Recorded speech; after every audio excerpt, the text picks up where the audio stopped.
of all of these rabbis, how prevalent this doctrine is, this idea is in Judaism within these rabbis. It's secret. Many of them say this has been a secret. They don't talk about it a lot. But, I mean, this should be really eye-opening for all the Christians out there, for all of the secular atheists out there that are too stubborn to look into the idea that Christianity is a deliberate fabrication, an intentional deception with the motive of theologically conquering the Gentile world. When you realize that the rabbis all think that both the founders of the church, Peter, Cephas, Saint Peter, and Saint Paul, or Saul the Pharisee, they believe they're double agents, double secret Jewish agents working for the benefit of the Jews. That's what they all believe. And here's a little compilation of this. This is a rabbinic mind that's been enlightened to Yeshua. This is a rabbinic mind enlightened to Yeshua. This is a modern Paul that we're talking with. So let me shock your audience. I want to be shocked with them. Maybe even Jonathan never heard it before.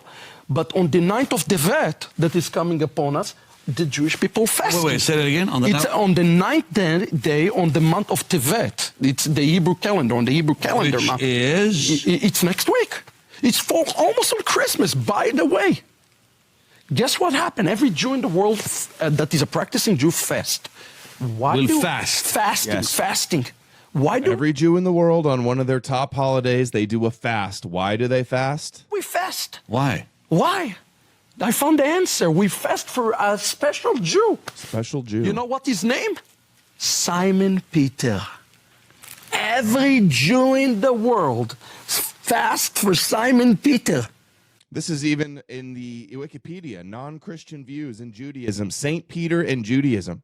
According to the Jewish tradition, and why do Christians not know this? How did I not hear about this until I saw this clip and started watching these rabbi videos and seeing them reveal these things? This should be common knowledge that they think this. This is a smoking gun. This is a red flag that it's a deception. When they secretly believe that the founders of the church are their Jewish agents, it says they believe old Jewish tradition, Simon Peter joined early Christians at the decision of the rabbis, worried that early Christianity's similarity to Judaism would lead Jews to mistake it for a branch of Judaism. So they separated, moved to Rome, and targeted the Gentiles. They say, despite this, Peter is said to remain a practicing Jew and is ascribed with authorship of this Nishma prayer. They believe Saint Peter, the rock, the supposed rock that Jesus said to build the ecclesia, the church on, they believe he is a secret agent. I never heard that. Yes. No. Yeah, I mean, And why have you... The fact that Christians don't know this and skeptics and atheists don't know this should be a big indication that this is a smoking gun. Big time. Giving everything else, this is a smoking gun. They don't know who it is, though. No, they know who it is. They But wait. Why do they fast? Because during the time of tribulation of the Jews, during the first century, Peter... The time of revelation, is that what he said? I was just listening. I'm re-listening to the Audible of Dr. Richard Carrier's The Historicity of Jesus. So much material I had forgotten about. It's been a while since I listened to it. So much more material than I even remembered that Jesus is a mythological figure that they later historicized. He talks about the people that probably first had the visions was James the Just, Cephas. They also said the 12, which could be the 12 Essenes related to a Qumran, Essene, Pharisaical sect. What was I saying? Oh, and then Paul says, have I not also seen the Lord? And he didn't see him. He didn't talk about seeing him in any of his epistles or any of the forgeries made in his name. It's not until Acts, which is probably written in the late 90s or early 2nd century, where they even have the road to Damascus story. The road to Damascus story is nonsense. Jesus didn't come to him in vision. He saw him just like the rest of these first apostles saw him through the scriptures. They found a mythological, celestial, crucified, suffering servant Messiah. That's where they came up with this. Of the Jews during the first century, Peter is actually protected the Jews because, quote unquote, he was the apostle to the Jews. So they say he actually saved the Jewish people. But wait. How do they know? Please forgive me. I'm trying to catch on with you, and it's so much that you're saying. This one is new to me too. You're right. Okay, now, Peter to them Peter, according to Judaism, is what? He's a secret agent of Judaism. How happy is that? A secret agent. They all use this term too. They all call him a secret agent. And then they also brag and say, yeah, Jesus is the hidden Messiah. He's the Moshiach, son of Joseph, like Joseph in Genesis, who's rejected by the shepherd who is rejected by his brothers, sold by Judas, his brother, into slavery. They do not recognize him. He speaks harshly against him. They don't recognize him because he rises to power and looks like an Egyptian, but then he ultimately benefits them. This is the archetype, the motif that they're following for Jesus to conquer the nations and make the nations Yahweh's slaves. And now Christians proudly call themselves sheep, following the Jewish Messiah, the shepherd, which is a deception to theologically conquer the nations, theological warfare. That's the Jesus deception. Prophecies to make all the Gentiles worship and fear the God of Israel. They did that with Christianity, and then the rabbis brag about it. And then they brag that the Christianity was founded by their, quote, Jewish secret agents. And no, none of the atheists talk about this. None of the Christians have even heard about this before. And then when they show it, they go, oh, they're lying, and they just automatically dismiss it offhand because they are in denial.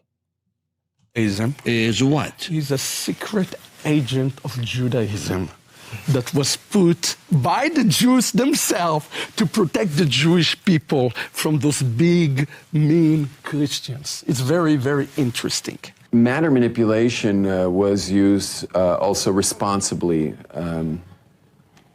most notably, and this is a little controversial because a lot of people want to deny this happened, but the first pope was actually a Jewish scholar, and this Christopher John Bjorkness did a video called something about the 14 popes, I think it's called. How many of the first popes were actually Jewish? First pope, who was this great... They were setting up the religion, the satanic, seducing the Gentiles to follow the Moshiach ben Joseph character, to theologically conquer them, to go to the nations. Paul was the apostle to the Gentiles, to make them abandon their idol worship and worship the God of Israel.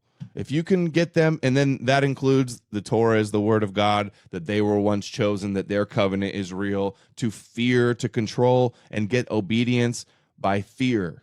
Scholar. He was not a pope. He was a rabbi living in Jaffa. He was a fisherman. And to this day, the pope wears a ring that has a fisherman on it from this first pope. But the first pope was actually just a great rabbi. And the Jews were being terribly hassled by the early Christians who were hanging around Israel. And he had... Probably the early Jews that saw this suffering Messiah character and had this idea, this Gnostic, Hellenized, pre-Christian type of Judaism. He says, if you give me permission, he went to the sages, he said, if you give me permission, I would like to go to the temple and ask the Kohanim for certain names of God that only they're allowed to use, and I will use them, create miracles, get all the Christians excited about it. And like how the apostles supposedly did these miracles to convince the Gentiles to believe? Move them out of Israel. And he says, but I'll do it under one condition, that the punishment for doing such a thing will fall on all of us. I don't want to take all the blame. Meaning I'll be the fall guy, but we're sharing the punishment from heaven for using the names of God for this. And they agreed. He went to the temple and he got the names from the Kohanim, and he started doing acts of wonders for the early Christians. And when they all got like kind of rallied behind him, he says, we're moving to Rome. And everyone's like, what? And he says, that's right.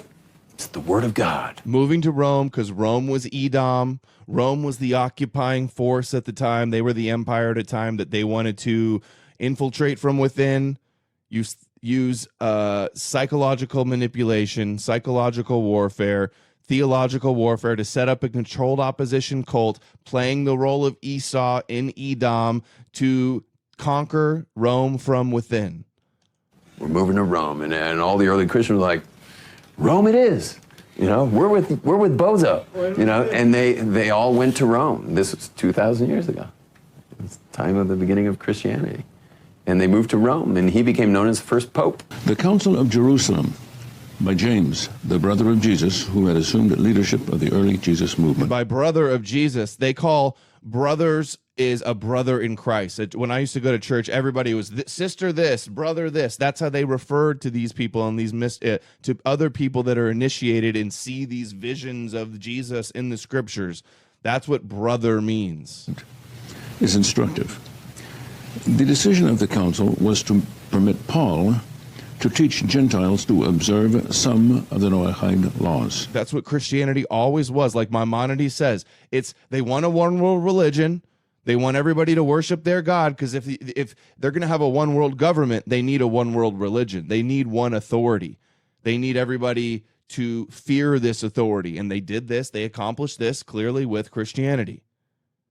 Not by accident. This shouldn't just spontaneously occur. They had the agenda. They had the motive for it. They carried it out. And look, they're harvesting the fruits of this Trojan horse today. And they didn't just hijack it today. It was hijacked in 2,000 years ago. I quote from James, "It is my judgment, therefore, that we should not make it difficult for the Gentiles who are turning to God. Instead, we should write to them, telling them to abstain from food polluted by idols, from sexual immorality, from the meat of strangled animals, Sabbath, the cherry and the..." So there's another. Now, here's the new compilation. Here's the Religia Watch. Again, they're secret agents. They all use the term secret agents. This manuscript circulated in secret among Jews. In secret. Told Yeshu presents the later history of the Christian religion, which of course happened because the Jews planted a sort of counter agent who was going to act as if he was a Christian, but he was going to convince the Christians to leave the Jewish religion. Simon Peter. Peter, according to do the teacher. Then Shimon Kippur is none other than the man that is known in the Christian Bible as Simon Peter. So Shimon Kippur volunteered to do the equivalent of a suicide mission, a spiritual suicide mission. He basically said, I will create a church. I will create a new religion. I will, for the Gentiles, take Christians out of Judaism. We hold, right, by the Midrash of Shimon Kefa, that Paul was actually sent by the Sanhedrin to infiltrate the movement, to neutralize their messianic military movement by spiritualizing it. So others wrote their books for them, namely John, Paul, and Simon Peter. All of them Jews, in order to separate them from Israel. Let's say about this subject. It's funny that the idea that the Romans created Christianity to subdue the Messianic Jews, the Caesar's Messiah theory. The fact that all these Jews are bragging that this is God's plan, it's fulfilling their Judaism, it's what their Old Testament called for. They're bragging about Paul and Peter being secret agents. They just ignore all of that stuff. And that gets millions of views online. Those creators get interviews all over the place. That idea is entertained. Nobody dismisses it as, oh, that's an anti-Roman conspiracy theory, like they do with the obvious fact, the elephant in the room, that they created Christianity on purpose. That he give an answer to the accusement, somebody that convince you to believe in another God. He can say that it cannot be true, that you say to yourself, they did it by purpose. In purpose. So when it will be the time, so they'll understand it was just when it will rumors. be the time, when the pig will be kosher, etc., when it will be the time, it will be no problem to take these shoes out. It's very dangerous to talk bad, to make upset the nation. We don't suppose to make them upset. We have to be nice with them. This by the law of the Gemara, of the Torah. The best way to lead the opposition, to control the opposition, is to lead it. And then the Christians are just in denial. They say, Zionism just started in the 20th century. Like, no, it goes back to the 1500s at the latest, and it was built in. If you can convince Gentiles, the non-Jews, that God, the one true God of the universe, dwells in Zion, then you're a Zionist. If you affirm the Jews once had the Abrahamic covenant, that's a big concession that you're giving them. I'm going to look at is specifically Sefer Todos Yesu and Rashi's commentary on Avodah Zarah 10a that discusses what happened after Jesus died. States, referring to Edom as being the least among the nations. Now, Edom at the time of the Roman Empire, at the time of the Talmud, was also a reference to the Roman Empire. The Talmud continues with, their script and language were borrowed from another nation. Rashi's commentary to this continues, others wrote their books for them. So others wrote their books for them, namely John, Paul, and Simon Peter. All of them Jews. They, the Jews. Jojo Nora says, does Judas represent Jews to Gentiles? Serious question, seems like it. Yes, they do. Judas, the name Judas was Judah. It means the Judeans. It means the Jews. So when Judas sold his brother Joseph and Judah betrayed and sold Jesus, it's the same thing. It's the same theme that they're just rewriting. And there's also there's the Gospel of Judas, where Jesus supposedly it's from Judas's perspective, where Jesus comes to him and tells him the secret that he has to betray him. So the Jews have to betray Jesus because that's part of his plan. These delusional Christians want to hate the Jews because they supposedly rejected Jesus. It's the prophecies that they were supposed to do that. They didn't actually happen. That's just what the prophecy said. So that's what the myth said.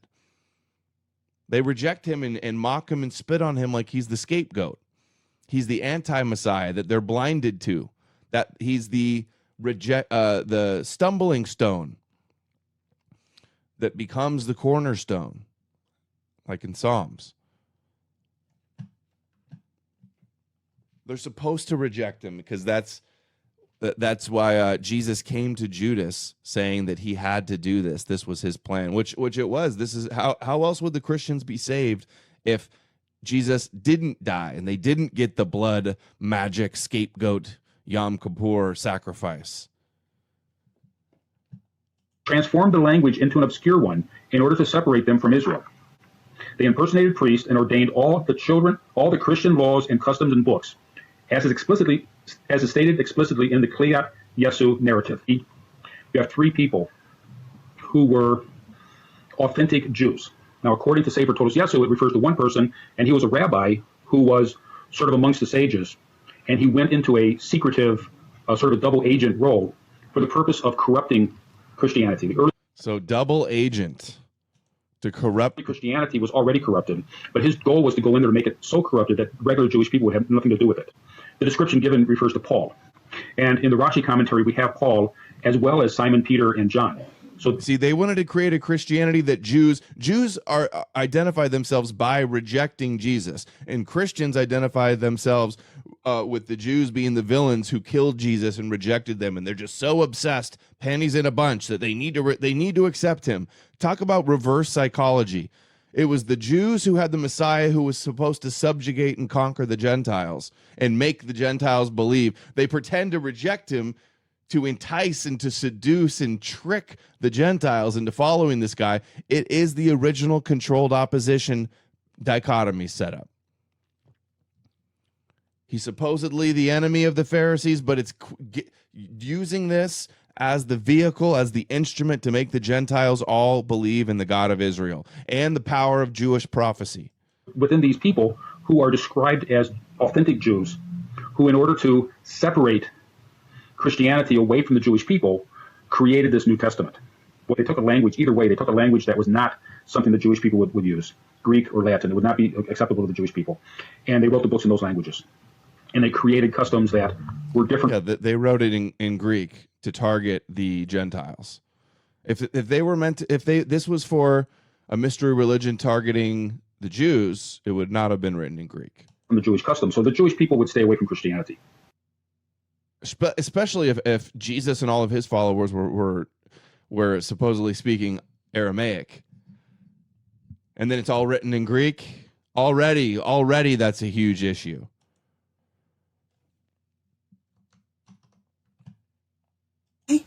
Not at all. You really got. And the church came and created a completely, comprehensively new understanding and teaching. And that became Christianity. This is the rabbi that wrote the article saying Jesus is basically Satan. Jesus is the reincarnation of Esau and Cain, and their guardian angel, their oversoul, their minister in heaven is Samael or Satan.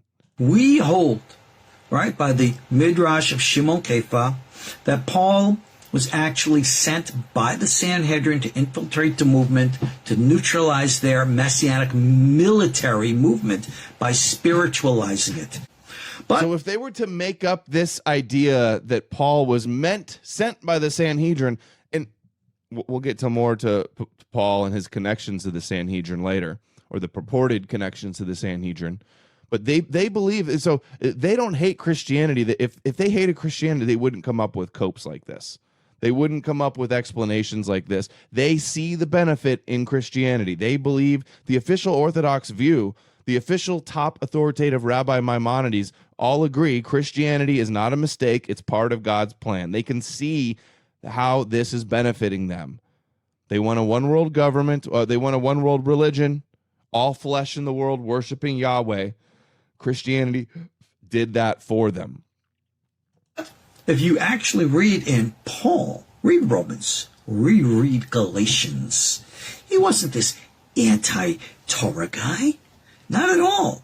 You really got to understand Paul from a rabbinic point of view. He's doing traditional Talmudic pilpul if you really pay attention.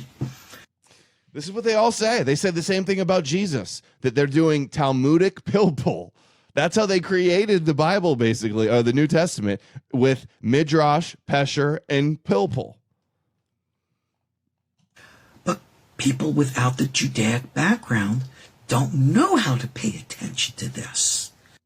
And if you don't understand the esoteric secrets, Judaism, the father religion of Christianity, and how their obsession about secrets and deception, Jacob deceiving, pretending to be Esau.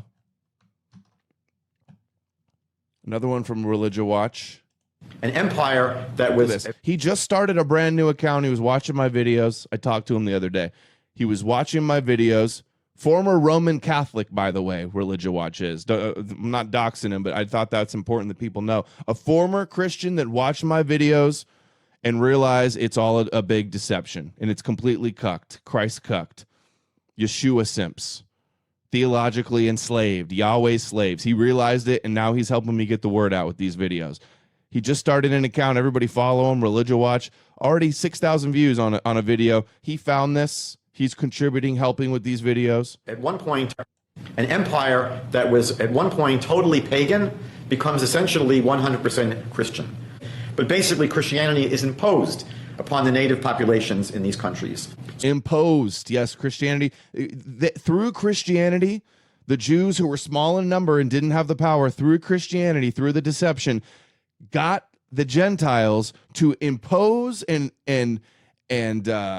impose the Torah Messiah on other Gentiles, to do their dirty work for them. They slaughtered pagans. They imposed Christianity on pagans. They did forced conversions, all that. We only hear about the poor Jews that were targeted, but in the grand scheme of things, it was the Europeans who were really conquered and really suffered under Christianity. They're all wiped away now, but the Jews were preserved. They're more strong. They're stronger than ever now. Preserved and protected Judaism. That's what Christianity did. While it eradicated all the other faiths, protected Judaism. So, for example, the idea of a creator versus the paganism of having many, many gods. These are ideas that were rooted in the Tanakh, the Jewish Bible, and become spread through the missionary efforts of Christianity, basically presenting basic Jewish ideas to the rest of the world. Thanks, Christians. Thanks, Christians, for spreading by the sword all of these Jewish ideas.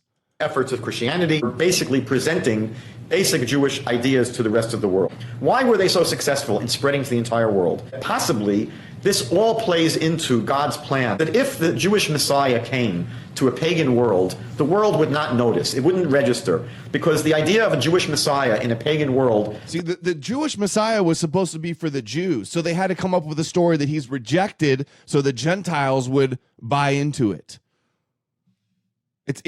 It's like the it's the original controlled opposition. It's so clear. Doesn't engage them. It's irrelevant. Where the two dominant religions, Christianity and Islam, are basically religions that have an adversarial relationship with Judaism. Because the claims of Christianity... Just like Satan is the adversary, and they claim Christians are satanic, Christian anti-Semitism is Satan, the work of Satan. That's their view on all of these things.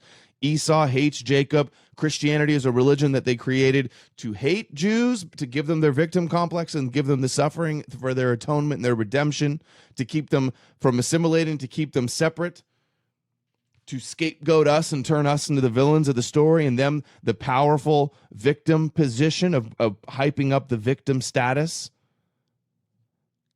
The claims of Islam are mutually exclusive with the claims of Judaism. That by having the spread of Christianity and Islam through the entire world now is learning about these primary basic concepts that are relevant to Judaism. And that it's preparing the world for the ultimate revelation of when Mashiach finally comes, when Messiah finally comes. Preparing the world.